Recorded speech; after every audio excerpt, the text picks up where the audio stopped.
လုံးပွဲလောက်ဖို့ဂိမ်းဆိုင်ကိုရှာနေတာလားဒါဆိုတော့ဖြစ်ဘောလုံးပွဲတွေမကဘဲနဲ့ e-sport ပွဲတွေကာစီနိုတွေ slot game တွေကိုပါတနေရာထဲမှာဆော့ကစားလို့ရတဲ့အပြင် 100% bonus တွေ cashback တွေပါရရှိနိုင်မယ် OneXBet ကိုဘယ်လိုမျိုးဖွင့်ရမလဲဆိုတာကိုအသေးစိတ်ရှင်းပြပေးသွားမှာဖြစ်ပါတယ်ပထမအဆုံးအနေနဲ့ကျွန်တော်တို့ OneXBet application လေးကို download ဆွဲလိုက်ပါပြီးတော့ဆိုရင်ကျွန်တော်တို့ညာဘက်တောင်းလေးက registration ဆိုတဲ့အစင်းရောင်လေးကိုကျွန်တော်တို့နှိပ်ပေးလိုက်ပါပြီးတော့ဆိုရင်ကျွန်တော်တို့ in1 click လေးကိုတစ်ချက်နှိပ်ပေးလိုက်ပါ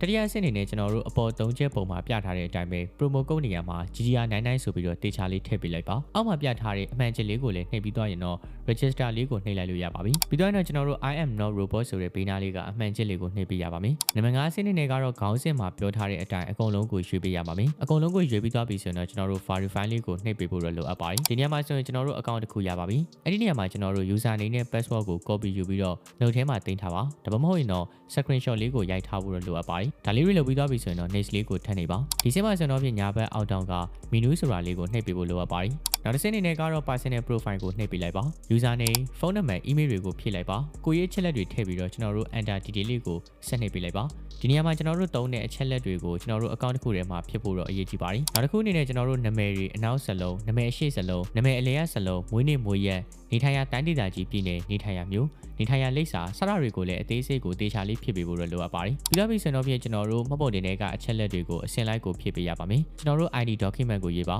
တစ်စင်မှာကျွန်တော်တို့ထည့်စရာမလိုပါဘူးကျွန်တော်တို့ပြပေးထားတဲ့နံပါတ်7နေရာမှာမှတ်ပုံတင်နံပါတ်ထည့်မယ်ကျွန်တော်တို့7မှာကျွန်တော်တို့မှတ်ပုံတင်ထုတ်ပေးတဲ့ရက်စွဲပေါ့နော်ကျွန်တော်အဲ့ဒါထည့်မယ်နံပါတ်73မှာကျွန်တော်တို့ Government of Myanmar ဆိုပြီးတော့ထည့်မယ်ပြီးတော့ဆိုတော့ကျွန်တော်တို့ဒီမှာ save ဆိုတာလေးကိုကျွန်တော်တို့နှိပ်ပေးပြီးသွားပြီဆိုတော့ ਨੇ ကျွန်တော်တို့အပြင်ကိုပြန်ထွက်လိုက်လို့ရပါပြီဒါဆိုတော့ဖြင့်ကျွန်တော်တို့အောင်မြင်စွာနဲ့ OneXBet account လေးကိုဖွင့်လို့ရသွားမှာပဲဖြစ်ပါတယ်